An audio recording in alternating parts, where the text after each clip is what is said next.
നമസ്കാരം. ഹരി ഗിരീഷ് അഷ്റഫ് ഇക്കണോമിക്സ് സീരീസിലെ രണ്ടാമത്തെ ക്ലാസ്സാണ് നമ്മളിന്ന് ഇവിടെ നടക്കേണ്ടത്.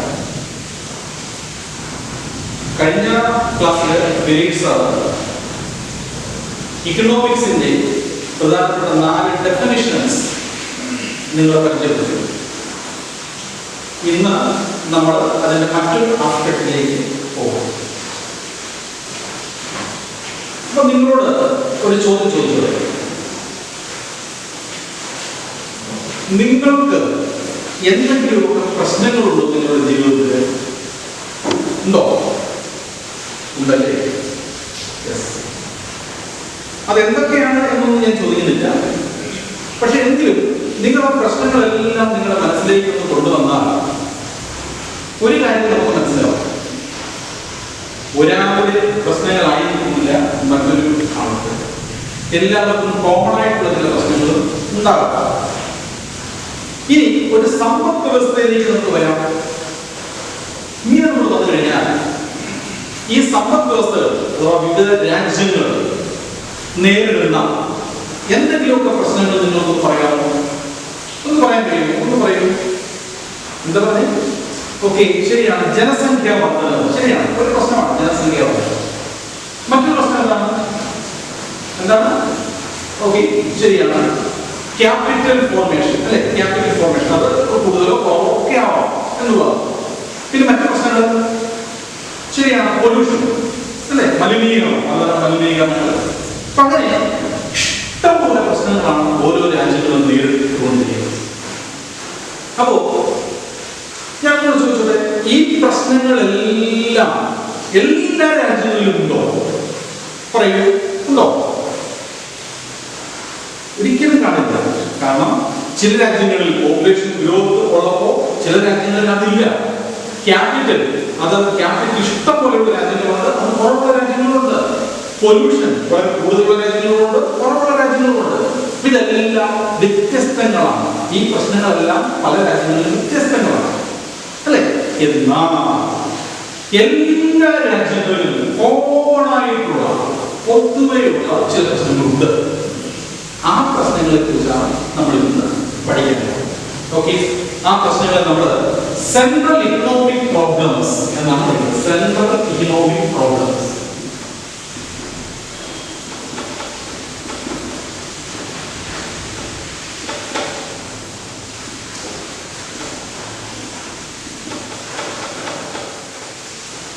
സെൻട്രൽ ഇക്കണോമിക് പ്രോബ്ലംസ് അഥവാ ബേസിക് ഇക്കണോമിക് പ്രോബ്ലംസ്, അടിസ്ഥാന പ്രശ്നങ്ങൾ.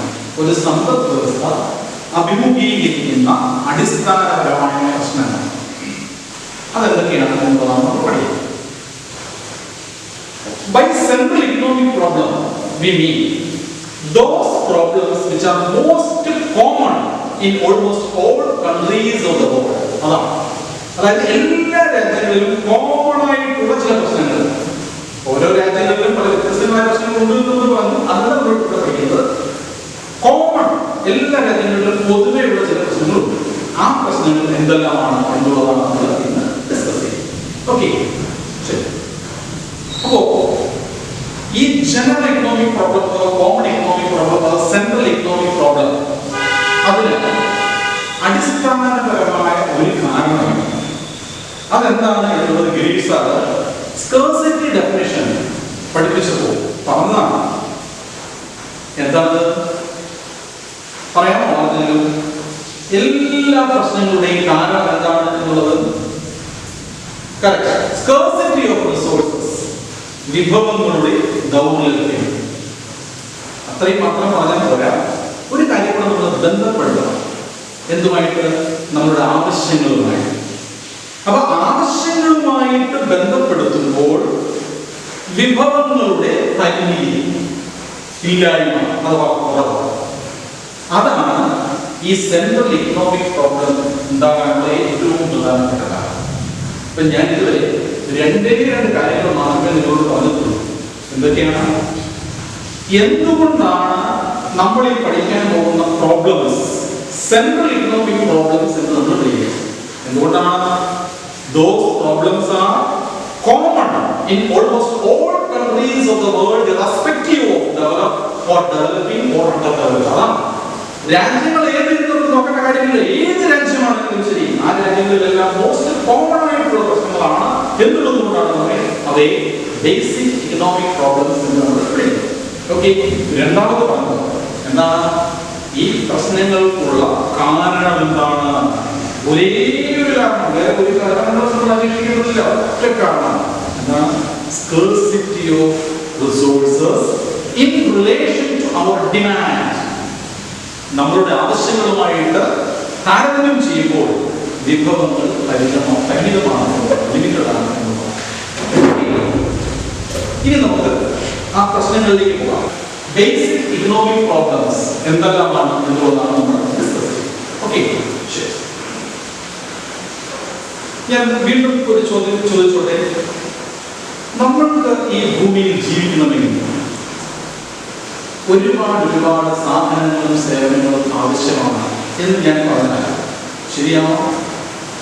തീർച്ചയായിട്ടും അല്ലേ? For millions and millions of goods and services are required by the people in a country. ശരിയല്ലേ? ഒരുപാട് സാധനങ്ങളും സേവനങ്ങളും വേണം. ക്ലിയറല്ലേ? ഇന്ന് ഒറ്റ എക്സാമ്പിൾ നിങ്ങൾ ചിന്തിച്ചു അല്ലേ? താൻ ഇന്ന് രാവിലെ എന്താണ് രാവിലെ ബ്രേക്ക്ഫാസ്റ്റിന് കഴിച്ചത്? എന്താ? ചപ്പാത്തി. ഓക്കെ, ചപ്പാത്തി മാത്രമേ വേറെ കറികളില്ലായിരുന്നു. ഓക്കെ, വെജിറ്റബിൾ കറി. ശരി. അപ്പൊ ഈ ചപ്പാത്തിയും വെജിറ്റബിൾ കറിയും രാവിലെ കഴിച്ചു. ഈ രണ്ട് സാധനങ്ങൾ മാത്രം ഉണ്ടാക്കാൻ എന്തെല്ലാം സാധനങ്ങൾ നമുക്ക് വേണമായിരുന്നു എന്നുള്ളത് ആലോചിച്ചു. മാവ്, ഉപ്പ്, വെള്ളം, അല്ലെ, ഗ്യാസ്, അതുണ്ടാക്കാനുള്ള പാത്രങ്ങൾ. അപ്പൊ ചുരുക്കത്തില് ഈ ഒരു ബ്രേക്ക്ഫാസ്റ്റിനും വേണ്ടി മാത്രം നമ്മൾ എത്രമാത്രം സാധനങ്ങൾ ഉപയോഗിച്ചു. ഇനി രാജ്യത്തിന്റെ കേസിലേക്ക് വരിക, ജനങ്ങളുടെ കേസിലേക്ക് വരിക, ദശലക്ഷക്കണക്കിന്, ഒരിക്കലും ഒടുങ്ങില്ല, ദശലക്ഷക്കണക്കിന് സാധനങ്ങളും സേവനങ്ങളും നമുക്ക് വേണം. എല്ലാ രാജ്യത്തിനും വേണം. നമുക്ക് ആവശ്യമുള്ള എല്ലാ സാധനങ്ങളും നമുക്ക് ഉൽപ്പാദിപ്പിക്കാൻ കഴിയുമോ? ഒരിക്കലും അല്ലേ? അപ്പൊ ദശലക്ഷക്കണക്കിന് സാധനങ്ങളും സേവനങ്ങളും നമുക്ക് ആവശ്യമാണ് എങ്കിൽ തന്നെ we can't produce all these goods and services. Why? Because of the scarcity of resources.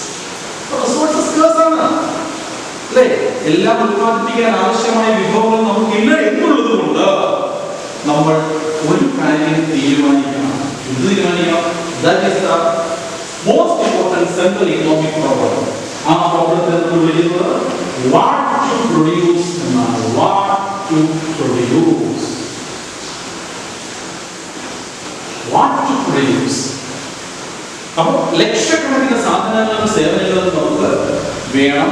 പക്ഷേ ആവശ്യമായ സാധനങ്ങളും സേവനങ്ങളും എല്ലാം നമുക്ക് പ്രൊഡ്യൂസ് ചെയ്യാൻ കഴിയില്ല.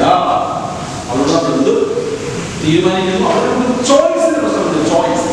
നമ്മുടെ ഏറ്റവും അത്യാവശ്യം ഉള്ള നമ്മുടെ വിഭവങ്ങൾ വെച്ച് നമുക്ക് നിർമ്മിക്കാൻ കഴിയുന്ന ഏറ്റവും അത്യാവശ്യമുള്ള സാധനങ്ങൾ മാത്രമേ നമുക്ക് ഉണ്ടാക്കാൻ കഴിയൂ. Because of the scarcity of resources. അപ്പോൾ നമ്മൾ അവിടെ തീരുമാനിക്കണം what to produce, what kinds of goods and services are to be produced എന്നുള്ളത് നമ്മൾ തീരുമാനിക്കണം. എന്തുകൊണ്ടാണ്? Because of the scarcity of resources. അല്ലേ? എന്ന് മാത്രമല്ല ഏത് സാധനങ്ങൾ ഉണ്ടാക്കണം എന്ന് പറയുന്നത് നമുക്കറിയാമല്ലോ. ഒരുപാട് സാധനങ്ങൾ നമുക്കുണ്ട്. ക്യാപിറ്റൽ ഗുഡ്സ് ഉണ്ട് അല്ലെ, കൺസ്യൂമർ ഗുഡ്സ് ഉണ്ട്. അപ്പൊ ക്യാപിറ്റൽ ഗുഡ്സ് വേണോ, കൺസ്യൂമർ ഗുഡ്സ് വേണോ അല്ലെ? ട്രാക്ടർ വേണോ, ഹാർവെസ്റ്റിംഗ് മെഷീൻ വേണോ, എയർപ്ലെയിൻ വേണോ, ട്രെയിൻ വേണോ, ബസ് വേണോ, മോട്ടോർ സൈക്കിൾ മതിയോ, കാർ വേണോ, ഓട്ടോറിക്ഷ വേണോ, അങ്ങനെ പല ചോയ്സുകളാണ് നമുക്കുള്ളത്. So we have to decide what types of goods and services are to be produced. Clear ആണല്ലോ? Yes. ഇതിനോടൊപ്പം തന്നെ ചേർത്ത് വായിക്കേണ്ട മറ്റൊരു പ്രശ്നം കൂടിയുണ്ട്. എന്താ അറിയാമോ? നമുക്കിപ്പോ ആവശ്യമായിട്ടുള്ള ഒരു സാധനം അത് കോടിക്കണക്കിന് നമുക്ക് ഉണ്ടാക്കാൻ പറ്റുമോ? ഇല്ല. ഒരുപക്ഷെ നമുക്ക് ആവശ്യം ഉണ്ടാവില്ല, അത്രയും വിഭവങ്ങൾ നമുക്ക് ഉണ്ടാവില്ല. അതുകൊണ്ട് തന്നെ നമ്മൾ ഇതിനോടൊപ്പം തന്നെ in what quantities എന്നുള്ളത് നമ്മൾ തീരുമാനിക്കണം. In what quantities, that is ഏത് അളവിൽ നമ്മൾ ഉണ്ടാക്കണം എന്നുള്ളത്. ചുരുക്കത്തിൽ what to produce, എന്ത് സാധനങ്ങൾ ഉണ്ടാക്കണം. In what quantities, ഏത് അളവിൽ നമ്മൾ സാധനങ്ങൾ ഉണ്ടാക്കണം. ഇത് രണ്ടുമാണ് ഒരു രാജ്യം നേരിടുന്ന ഏറ്റവും അടിസ്ഥാനപരമായ ഒരു പ്രശ്നം. ക്ലിയർ ആണല്ലോ? ഇതുമായിട്ട് ബന്ധപ്പെട്ട അല്പം ചില കാര്യങ്ങൾ കൂടി ഉണ്ട്. അതിനെ കൺസോളിഡേഷൻ ചെയ്യാൻ പറയാം. ക്ലിയർ ആണ്? വാട്ട് ടു പ്രൊഡ്യൂസ്, ഒരുപാട് സാധനങ്ങൾ വേണം, പക്ഷെ എല്ലാ സാധനങ്ങളും ഉത്പാദിപ്പിക്കാൻ കഴിയില്ല. അത് നമ്മൾ എന്ത് ചെയ്യണം? എന്ത് ഉത്പാദിപ്പിക്കണം എന്ന് തീരുമാനിക്കണം. എന്നിട്ട് അതെത്ര മാത്രം വേണം എന്ന് നമ്മൾ തീരുമാനിക്കണം. ഓക്കെ. രണ്ടാമത്തെ how to produce എന്നുള്ളതാണ് the second most important economic problem that being faced by almost all countries of the world. That is how to produce. എങ്ങനെ ഉണ്ടാക്കണം, ആവശ്യമായ സാധനങ്ങൾ നമ്മൾ എങ്ങനെയാണ് ഉൽപ്പാദിപ്പിക്കുന്നത് എന്നുള്ളതാണ്. നമുക്കറിയാം, ഉൽപാദനം എന്ന് പറയുന്നത് ശരിക്കും 4 ഉൽപാദന ഘടകങ്ങളുടെ ഒരു കമ്പൈൻഡ് എഫോർട്ടാണ്. നമ്മൾ ചെറിയ ക്ലാസ് 7ാം ക്ലാസ്സിലും 8ാം ക്ലാസ്സിലും പഠിച്ചിട്ടുള്ള ഉൽപാദന ഘടകങ്ങൾ എന്തൊക്കെയാണ്, അവർ ചേർന്ന് ആ ഉൽപാദനം നടത്തുന്നത്. ആ ഉൽപാദന ഘടകങ്ങൾ എന്തൊക്കെയാണെന്ന് ജസ്റ്റ് ഒന്ന് പറയാമോ? പറയൂ. Okay, very good. ഒന്ന് ലാൻഡ്, ശരിയാണ്, ലാൻഡ്. അടുത്തത് ഓക്കെ, വെരി ഗുഡ്. ലേബർ, രണ്ടാമത്തത് ശരി, ലേബർ. പിന്നെയോ ഓക്കെ, ക്യാപിറ്റൽ, യെസ്, ക്യാപിറ്റൽ.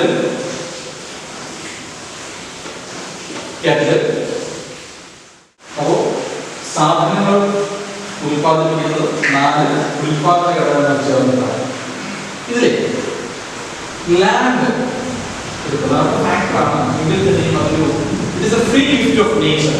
അല്ലെ, പ്രകൃതി ഒരു വരദാനമാണ് എന്നുള്ളതുകൊണ്ട് നമുക്ക് തൽക്കാലം അത് ഒഴിവാക്കാം. ഓണ്ടർപ്രനർ എന്ന് പറഞ്ഞാൽ ശരിക്കും ലേബർ തന്നെയാണ് അല്ലെ, അതുകൊണ്ട് തൽക്കാലം ഓണ്ടർപ്രനറിനെ ഞാൻ ഒഴിവാക്കും. So the most important 2 factors of production എന്ന് പറയുന്നത് ലേബറിലെയും ക്യാപിറ്റലിലെയും വരിക, തൊഴിലാളിയിലെയും മൂലധനം എന്ന് പറയുന്ന ആ ഒരു ആശയത്തിലേക്ക് നമ്മൾ എത്തിക്കുക. ഇനി നമ്മൾ ചോദ്യമാണ് how to produce the required goods എന്നുള്ളതാണ്. എങ്ങനെയാണ് സാധനങ്ങളും സേവനങ്ങളും ഉൽപ്പാദിപ്പിക്കുന്നത് എന്നുള്ളതാണ്. ഇത് ജസ്റ്റ് ഒന്ന് മനസ്സിലാക്കാൻ വേണ്ടി ഒരു 2 വീഡിയോ നിങ്ങളൊന്ന് കാണിക്കുക.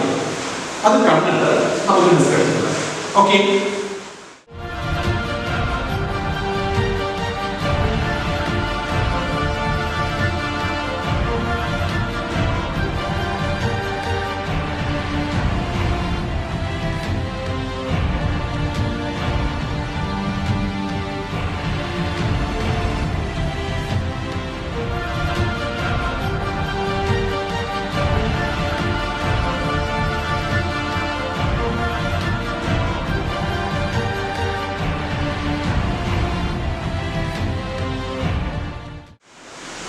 അപ്പൊ 2 വീഡിയോകൾ കണ്ടല്ലോ. ആദ്യത്തെ കണ്ടത് കാർഷിക മേഖലയിൽ വൻതോതിൽ മെഷീൻ ഉപയോഗിച്ച് ഉൽപാദനം നടത്തുന്നതാണ് നിങ്ങൾ കാണാം. ഓക്കെ, വരും. ശരി. രണ്ടാമത്തെ വീഡിയോ നിങ്ങൾ എന്താണ് കണ്ടത്? അവിടെ കുറെ തൊഴിലാളികൾ കൂടുതൽ തൊഴിൽ ചെയ്തുകൊണ്ട് സാധനങ്ങൾ ഉൽപ്പാദിപ്പിക്കുന്നതാണ് നിങ്ങൾ കാണുന്നത്. ഓക്കെ, അത് ആദ്യത്തെ ടെക്നിക്ക്. അതിനെ അവിടെ എന്താണെന്ന് പറഞ്ഞാൽ ക്യാപിറ്റൽ മെഷീനുകൾ കൂടുതൽ ഉപയോഗിച്ച് ഉൽപാദനം നടത്തുക. ഇതിന് നമ്മൾ ക്യാപിറ്റൽ ഇൻറ്റൻസീവ് ടെക്നോളജി എന്നാണ് വിളിക്കുന്നത്. Capital intensive technology. ഇന്റൻസീവ് എന്താണ്? കൂടുതൽ ടെക്നോളജിയോ. അപ്പോൾ ക്യാപിറ്റൽ ഇൻറ്റൻസീവ് ടെക്നോളജി. ഇവിടെ ക്യാപിറ്റൽ നമ്മൾ കൂടുതൽ ഉപയോഗിക്കുന്നു സാധനങ്ങളുടെ ഉൽപാദനത്തിന് വേണ്ടി. അവിടെ ലേബർ ഒട്ടും വേണ്ട എന്നർത്ഥമില്ല, ലേബർ വേണം. കാരണം ആ മെഷീനുകളൊക്കെ ഓപ്പറേറ്റ് ചെയ്യുന്നത് ലേബേഴ്സാണ്. അപ്പോൾ കുറച്ച് മാത്രം ലേബേഴ്സും കൂടുതൽ ക്യാപിറ്റൽ ഉപയോഗിച്ച് സാധനങ്ങൾ ഉണ്ടാക്കുന്ന ഒരു technology. That technology is termed as capital intensive technology. Okay? Then labor intensity. That is just opposite of what we have. Capital intensity. എന്നുവെച്ചാൽ അവിടെ തൊഴിലാളികളായിരിക്കും കൂടുതൽ, ക്യാപിറ്റൽ കുറവായിരിക്കും. അപ്പോൾ labor intensive technology is the technology in which we use more labor and less capital to produce commodities. What is capital intensive? It is the technique of production in which we use more quantities of capital and less labor. Clear? കൂടുതൽ capital കുറച്ച് മാത്രം labour ഉപയോഗിക്കുന്ന capital intensive technology, കൂടുതൽ ലേബറും കുറച്ച് ക്യാപിറ്റലും ഉപയോഗിക്കുന്ന labour intensive technology. ഇങ്ങനെ നമ്മുടെ second ക്വസ്റ്റ്യനുള്ള ഉത്തരം നമ്മുടെ കയ്യിൽ നിന്ന് കിട്ടി. എന്തായിരുന്നു ചോദ്യം? ഹൗ ടു പ്രൊഡ്യൂസ്, എങ്ങനെ ഉൽപ്പാദിപ്പിക്കും. ഉത്തരം കിട്ടിയല്ലോ. എങ്ങനെ ഉൽപ്പാദിപ്പിക്കും? ഒന്നുകിൽ ക്യാപിറ്റൽ ഇന്റൻസീവ് ടെക്നിക് ഉപയോഗിച്ച്, അല്ലെങ്കിൽ ലേബർ ഇന്റൻസീവ്. ഓക്കെ.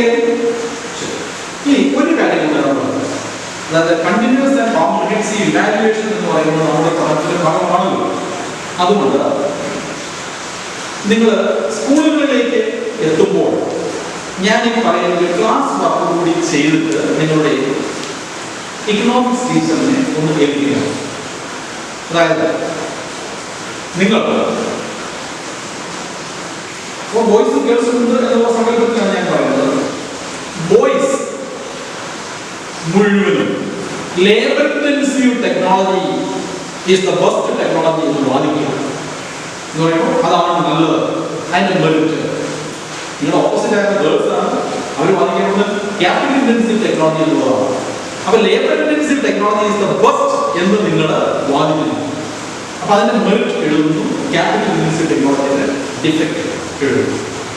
അതേപോലെ ഗേൾസ് നിങ്ങൾ വാദിക്കാൻ പോകുന്നത് capital intensive technology is the best എന്ന് വാദിക്കുന്നു. അപ്പൊ അതിന്റെ മെറിറ്റ് എഴുതുന്നു, ലേബർ ഇന്റൻസീവിന്റെ ഡിഫക്റ്റ് എഴുതുന്നു.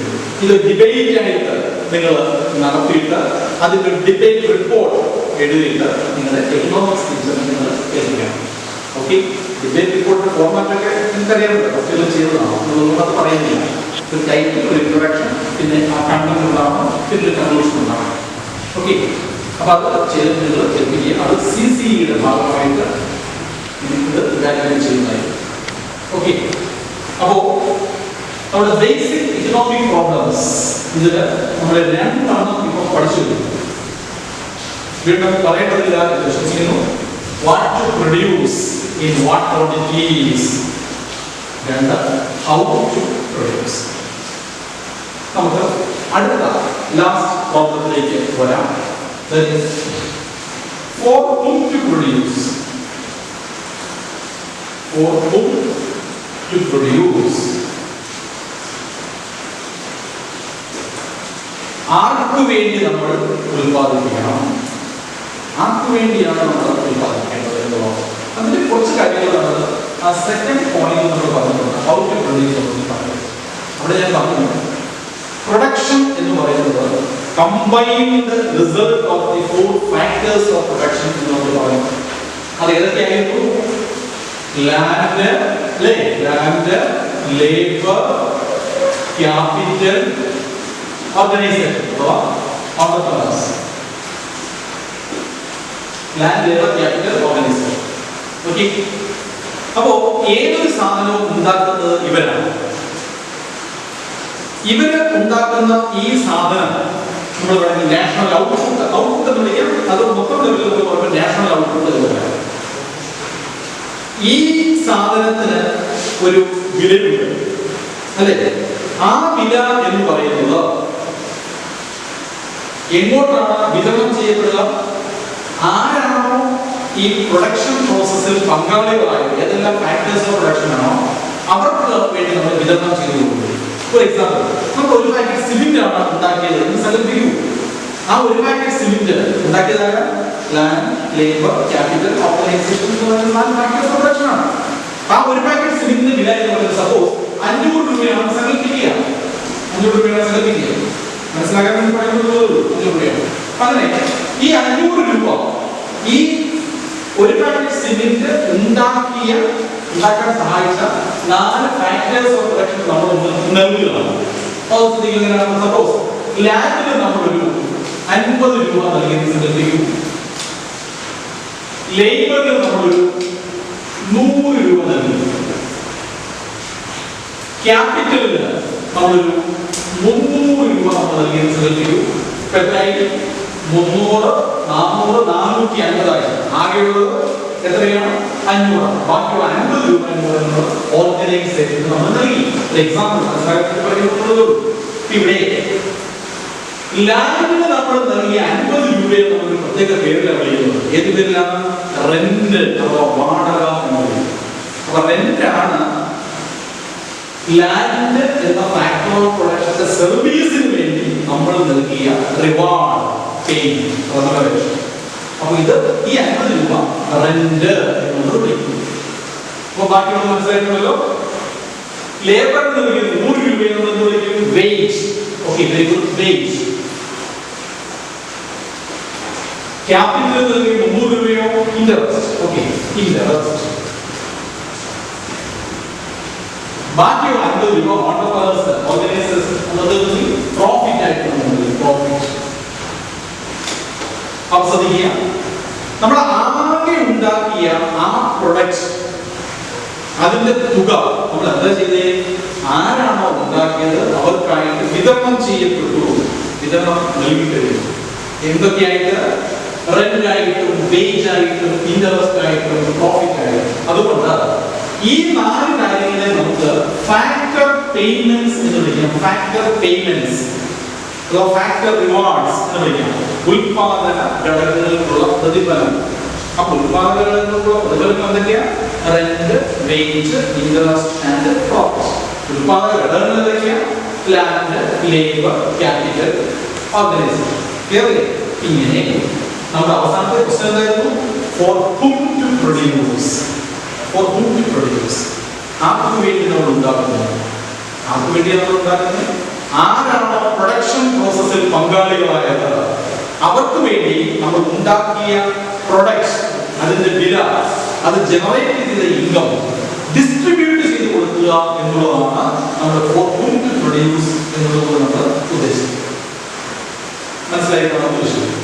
So the basic economic problems, 3 basic economic problems are what to produce in what quantities. എന്ത് ഉൽപ്പാദിപ്പിക്കണം, എത്രമാത്രം ഉണ്ടാക്കണം എന്നുള്ളത്. അത് എന്തുകൊണ്ടാണ്? സ്കാർസിറ്റി ഓഫ് റിസോഴ്സസ് എന്നത് പ്രശ്നമാണ്. രണ്ട്, how to produce, എങ്ങനെ ഉണ്ടാക്കാൻ നമ്മുടെ സാധനങ്ങൾ. രണ്ട് technology, capital intensive and labour intensive. Okay, then for whom to produce, ആർക്ക് വേണ്ടി നമ്മൾ ഉണ്ടാക്കുന്നു എന്നുള്ളതാണ്. ആരാണോ പ്രൊഡക്ഷൻ പ്രോസസ്സിൽ പങ്കാളികളായത് അവർക്ക് വേണ്ടി നമ്മൾ വിതരണം ചെയ്തു കൊടുക്കുന്നു ആ ഉണ്ടാക്കിയ പ്രൊഡക്റ്റ്. ഇനി ഒരു കാര്യം കൂടെ പറഞ്ഞ് നമുക്ക് ഈ ടോപ്പിക് അവസാനിപ്പിക്കുന്നു. ഈ 3 പ്രോബ്ലം മറ്റ് ഓരോ കാര്യങ്ങളുമായിട്ട് ബന്ധപ്പെട്ടിരിക്കുന്നു എന്നുള്ളതാണ്. അതായത് ഞാൻ ആ 3 കാര്യങ്ങൾ ജസ്റ്റ് നിങ്ങളോട് പരിചയപ്പെടുത്താം. 3 കൺസെപ്റ്റ് ഞാൻ ഇവിടെ എഴുതുക. അതായത് allocation of resource. Allocation of resource. ഒന്നാണ്. 2, distribution. Distribution. 3, choice of technology. Choice of technology. ഇവിടെ allocation of resource, വിഭവങ്ങൾ നമ്മൾ ഉപയോഗിക്കുക. പ്രൊഡക്ഷൻ വേണ്ടിയിട്ടാണല്ലോ ഉപയോഗിക്കുന്നത്. വിഭവങ്ങളുടെ ഉപയോഗം. 2, ഡിസ്ട്രിബ്യൂഷൻ, വിതരണം. 3, ചോയ്സ് ഓഫ് ടെക്നോളജി, ഏത് സാങ്കേതിക വിദ്യ നമ്മൾ ഉപയോഗിക്കണം എന്നുള്ളത് അതിന്റെ ഒരു തിരഞ്ഞെടുപ്പ്. നിങ്ങൾക്ക് ഈ 3 കാര്യങ്ങളും ഈ 3 പ്രോബ്ലവുമായിട്ട് ബന്ധപ്പെടുത്താമോ? പറയാമോ? യെസ്, പറയൂ. What to produce in what quantities എന്ന് പറയുന്നത് എന്തുമായിട്ട് ബന്ധപ്പെട്ടിരിക്കുന്നു? Okay, very good. Allocation of resource. ശരിയാണ്. അപ്പോ what to produce or in what quantities is related to allocation of resources. അതിന് തിരിച്ചു പറയാം, allocation of resources is related to what to produce in what quantities. അടുത്ത how to produce എന്ന് പറയുന്നതാണ്. അതെല്ലാവർക്കും അറിയാം, ഡിസ്കഷന്റെ കാര്യമില്ല. ഹൗ ടു പ്രൊഡ്യൂസ് എന്ന് പറയുന്നത് എന്തുമായിട്ട് ബന്ധപ്പെട്ടിരിക്കുന്നു? Okay, very good. Choice of technology. Choice of technology, ഏത് ടെക്നോളജി നമ്മൾ ചൂസ് ചെയ്യുന്നതുമായിട്ട് ബന്ധപ്പെട്ടിരിക്കുക. അവസാനം ഓർ ഹൗ ടു പ്രൊഡ്യൂസ്, അവിടെ നമ്മൾ പറഞ്ഞാൽ ഉത്പാദിപ്പിച്ച ആ പ്രൊഡക്റ്റ് നമ്മൾ വിതരണം ചെയ്യപ്പെട്ടിരിക്കുകയാണ്. So that problem is related to that. Is what to produce is related to distribution. It is the problem of distribution. ഇത് വളരെ പ്രധാനപ്പെട്ട ആസ്പെക്ട് ആണ്. പല പബ്ലിക് എക്സാമിനേഷൻസും ചോദിച്ചിട്ടുള്ള ഒരു ടോപ്പിക് കൂടിയാണ്. അത് മനസ്സിലായിട്ടുണ്ട്. നമുക്കില്ല ഒരു ചെറിയ പോർഷൻ കൂടി പറഞ്ഞിട്ട് ഇന്നത്തെ ക്ലാസ് നമുക്ക് അവസാനിപ്പിക്കാം. അത് ഇതാണ്: the organization of economic activities.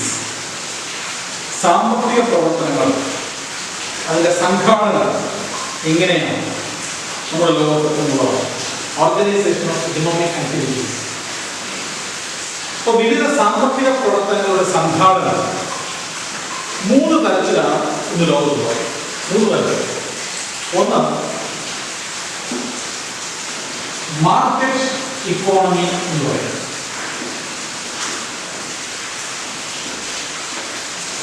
Market economy. രണ്ടാമത് centrally planned economy. Centrally planned economy. കേന്ദ്രീകൃത ആസൂത്രണ സമ്പദ് വ്യവസ്ഥ. മറ്റൊന്ന് മാർക്കറ്റ് സമ്പദ് വ്യവസ്ഥ. 3, മിക്സ്ഡ് ഇക്കോണമി.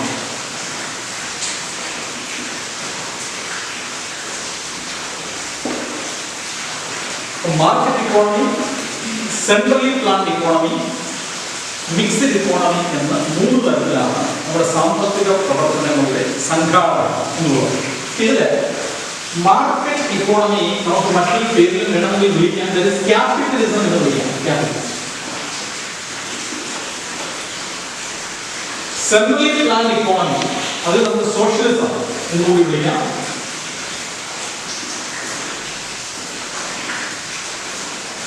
മൂന്നാമത്തെ മിക്സ്ഡ് ഇക്കോണമി, അതിന് പ്രത്യേകിച്ച് മറ്റു പേരുകളൊന്നുമില്ല.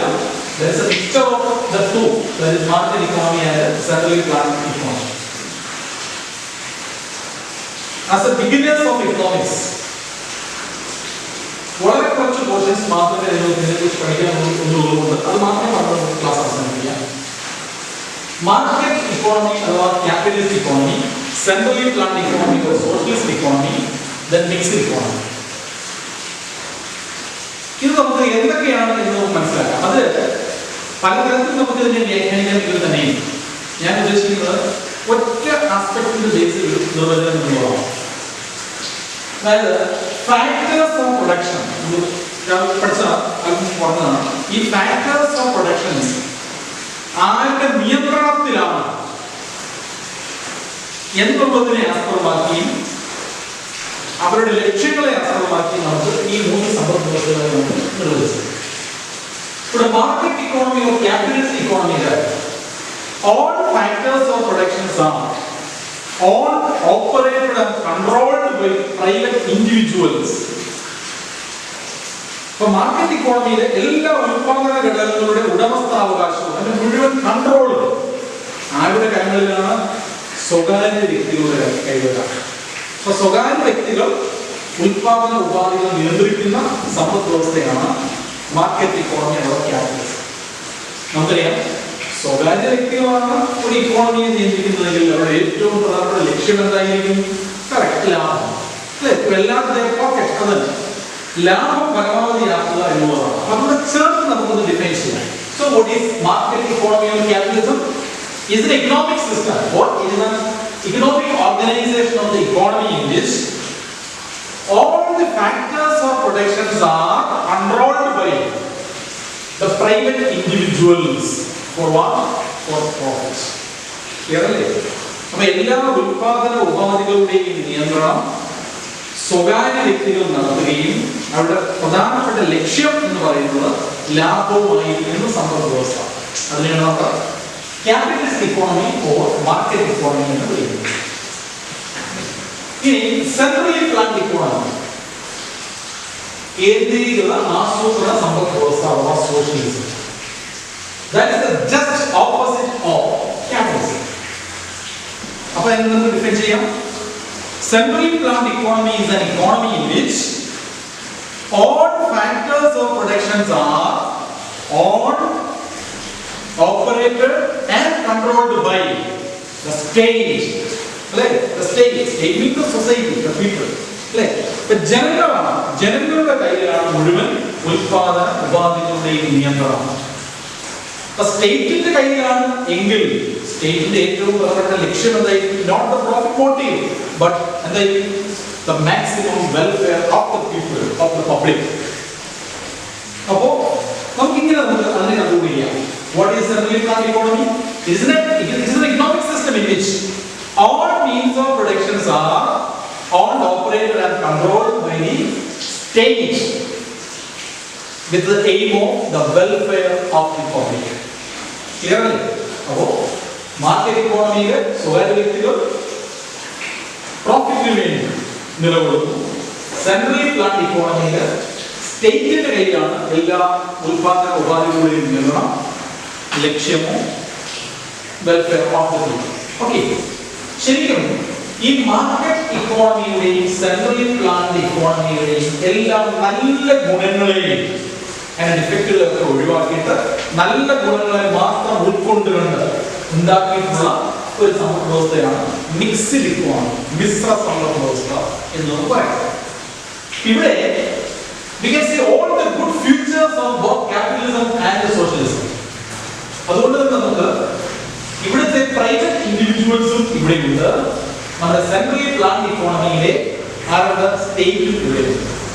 ഓക്കെ, അപ്പോൾ അത് നമുക്ക് ഇങ്ങനെ നോക്കിയാൽ mixed economy is an economic system in which there is a coexistence of public and private sector. Public sector എന്ന് പറയുമ്പോൾ സ്റ്റേറ്റ്, അല്ലെ? പ്രൈവറ്റ് സെക്ടർ എന്ന് പറയുമ്പോൾ പ്രൈവറ്റ് ഇൻഡിവിജ്വൽസ്. അപ്പൊ സ്വകാര്യ മേഖലയും പൊതുമേഖലയും ഒരുമിച്ച് നിലകൊള്ളുന്ന സമ്പദ് വ്യവസ്ഥ, അതിനെയാണ് നമ്മൾ മിക്സ്ഡ് ഇക്കോണമി എന്ന് നമ്മൾ വിളിക്കുന്നത്. ക്ലിയറല്ലേ? അപ്പോ ഇതിന് എക്സാമ്പിൾസ് കൂടെ നമ്മൾ മനസ്സിലാക്കണം. ആക്ച്വലി ഈ 100% ക്യാപിറ്റലിസമായ രാജ്യങ്ങൾ ഇതില്ല, അതേപോലെ സോഷ്യലിസവും ഇല്ല. ഇത് രണ്ടും കൂടിയുള്ള ഒരു ടൈപ്പ് ഓഫ് മിക്സ്ഡ് ഇക്കോണമിയാണ് ലോകത്ത് മുഴുവനുള്ളത്. എങ്കിലും നമ്മൾ കാര്യങ്ങൾ ജസ്റ്റ് മനസ്സിലാക്കാൻ വേണ്ടി നമുക്ക് എക്സാമ്പിൾ ആയിട്ട് നമുക്ക് ക്യാപിറ്റലിസ്റ്റ് ഇക്കോണമിക്ക് പറയാൻ കഴിയുന്നത് USA പറയാം, അല്ലെ? കാനഡ വേണമെങ്കിൽ പറയാം, ജപ്പാൻ വേണമെങ്കിൽ പറയാം.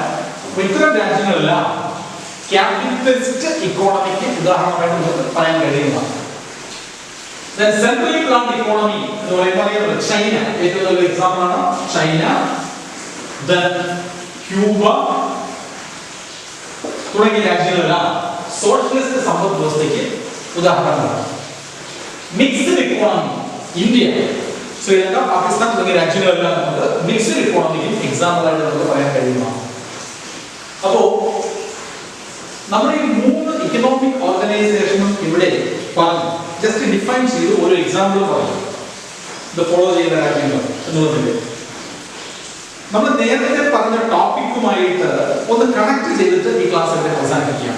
നേരത്തെ നമ്മൾ പറഞ്ഞതായിരുന്നു what are the basic economic problems എന്നുള്ളതാണ്. 3 പ്രശ്നങ്ങൾ പറഞ്ഞത്. ആ ഇക്കണോമിക് പ്രോബ്ലംസ് ഈ വിവിധ ഇക്കണോമിക് സിസ്റ്റമുകളിൽ ഇക്കണോമിക് ഓർഗനൈസേഷനുകളിൽ എങ്ങനെയാണ് പരിഹരിക്കപ്പെടുന്നത് എന്നുകൂടി that is very important from the point of view of examination. അതുകൊണ്ട് നമ്മൾ പറയുന്നത് അവസാനിപ്പിക്കും. അത് ക്യാപിറ്റലിസ്റ്റ് ഇക്കോണമി, മാർക്കറ്റ് ഇക്കോണമി, ഇവിടെ സെൻട്രൽ പ്രോബ്ലംസ് എല്ലാം സോൾവ് ചെയ്യുന്നത് പ്രൈസ് മെക്കാനിസം വഴിയാണ്. പ്രൈസ് മെക്കാനിസം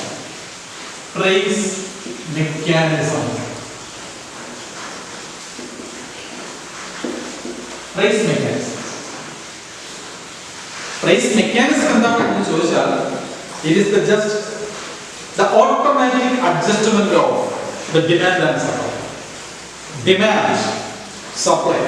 ഇതിന് വളരെ വിശാലമായിട്ട് ഡിമാൻഡ് എന്താണ്, അതിന്റെ വിവിധ ആസ്പെക്റ്റുകൾ സെക്കൻഡ് ചാപ്റ്ററിൽ നമ്മൾ അടുത്ത് പഠിക്കാൻ പോവാം. സപ്ലൈ അല്ലെ മൂന്നാമത്തെ ചാപ്റ്റർ മൈക്രോയിൽ പഠിക്കാൻ പോവാം. അപ്പോൾ വിശദമായിട്ട് നമുക്ക് മനസ്സിലാക്കാൻ അതിലേക്ക് ഡീറ്റെയിൽ ആയിട്ട് കിടക്കുന്നില്ല. അപ്പോൾ പ്രൈസ് മെക്കാനിസം വഴിയാണ് സെൻട്രൽ പ്രോബ്ലംസ് പരിഹരിക്കുന്നത്. എവിടെ? Capitalist economy. ആരാണ് പരിഹരിക്കുന്നത് എന്ന് ചോദിച്ചാൽ നമുക്ക് അവിടെ ഡിമാൻഡ് ആൻഡ് സപ്ലൈ എന്ന് പറയാം. അപ്പോൾ ഏത് വഴിയാണ് പ്രശ്നങ്ങൾ പരിഹരിക്കുന്നത്? പ്രൈസ് മെക്കാനിസം വഴി. അതോ പ്രൈസസ് വഴി എന്ന് പറയുന്നത് ഓക്കെയാണ്. അപ്പോൾ പ്രൈസ് വഴി അതോ പ്രൈസ് മെക്കാനിസം വഴി. അത് എങ്ങനെയാണ് എന്ന് ചോദിച്ചാൽ സപ്ലൈ ഡിമാൻഡുകൾ കൂടി ചേർന്നിട്ടുള്ള പ്രൈസ് മെക്കാനിസം വഴിയാണ് സെൻട്രൽ പ്രോബ്ലംസ് മാർക്കറ്റ് ഇക്കോണമി പരിഹരിക്കുന്നത്. ഇനി സെൻട്രലി പ്ലാൻഡ് ഇക്കോണമിയിൽ ആരാണ് പരിഹരിക്കുന്നത് ഈ സെൻട്രൽ പ്രോബ്ലംസ്? അവിടെ സ്റ്റേറ്റ് ഉണ്ട് അല്ലേ, ഗവൺമെന്റ് ഉണ്ട്. ഗവൺമെന്റ് അല്ലെങ്കിൽ നമുക്കൊരു പ്ലാനിങ്ങിനുള്ള ഒരു അതോറിറ്റി അവിടെ ഉണ്ടാവും. അതായത് സെൻട്രൽ പ്ലാനിംഗ് അതോറിറ്റി എന്ന് കോമൺ ആയിട്ട് നമുക്ക് വിളിക്കാം. പല രാജ്യങ്ങളും പല പേരുകളാണ് സെൻട്രൽ പ്ലാനിംഗ് അതോറിറ്റി എന്ന് വിളിക്കാം. അപ്പോൾ ഇത് centrally planned economy who solve the basic economic problems? It is the central planning authority or the government. Government ആണ് പ്രശ്നങ്ങൾ പരിഹരിക്കുന്നത്. സെൻട്രൽ പ്ലാനിംഗ് അതോറിറ്റി ഏത് വഴിയാണ്? പ്ലാനിംഗ് വഴി, അഥവാ സെൻട്രലൈസ്ഡ് പ്ലാനിംഗ് വഴി, കേന്ദ്രീകൃത ആസൂത്രണം അവിടെയുണ്ട്. അപ്പോൾ പ്ലാനിംഗ് എന്ന മെക്കാനിസം വഴിയാണ് സെൻട്രലി പ്ലാൻഡ് ഇക്കോണമിയിലെ പ്രശ്നങ്ങൾ പരിഹരിക്കുന്നത്. Okay, planning.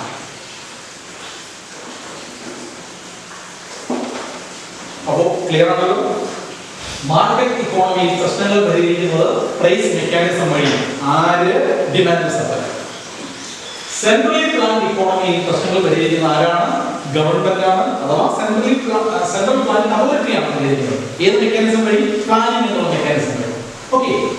എന്നാൽ മിക്സ്ഡ് ഇക്കോണമി ഞാൻ ഓൾറെഡി പറഞ്ഞിരുന്നല്ലോ. Mixed economy is A mixture of capitalism and socialism. അതുകൊണ്ട് തന്നെ മിക്സ്ഡ് ഇക്കോണമിയിൽ പ്രശ്നങ്ങൾ പരിഹരിക്കുന്നത് ക്യാപിറ്റലിസത്തിലെ പ്രൈസ് മെക്കാനിസവും സോഷ്യലിസത്തിലെ പ്ലാനിംഗ് കൂടെ ചേർന്നിട്ടാണ്.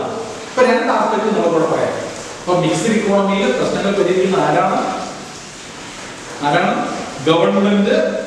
അതേപോലെ തന്നെ പ്രൈസ് മെക്കാനിസം കൂടെ ചേർന്നിട്ടാണ്. എങ്ങനെയാണ് എന്ന് ചോദിച്ചാൽ, അഥവാ ആരാണ് എന്ന് ചോദിച്ചാൽ ഡിമാൻഡ് ആൻഡ് സപ്ലൈയും അതേപോലെ തന്നെ പ്ലാനിംഗ് വഴിയും. അപ്പോൾ ഇതോടുകൂടി നമ്മുടെ ഇക്കണോമിക് ഓർഗനൈസേഷൻ എന്നുള്ള ആ ടോപ്പിക്കും വിവിധ ഇക്കണോമിക് ഓർഗനൈസേഷനുകളിൽ എങ്ങനെയാണ് പ്രശ്നങ്ങൾ പരിഹരിക്കുന്നത് എന്നുള്ള ആ ഒരു കാര്യത്തിൽ ഒരു സൊല്യൂഷൻ നമ്മൾ കണ്ടിരിക്കുകയാണ്. അപ്പോൾ എല്ലാവർക്കും ആ ക്ലാസ് മനസ്സിലായി എന്ന് വിശ്വസിക്കുന്നു.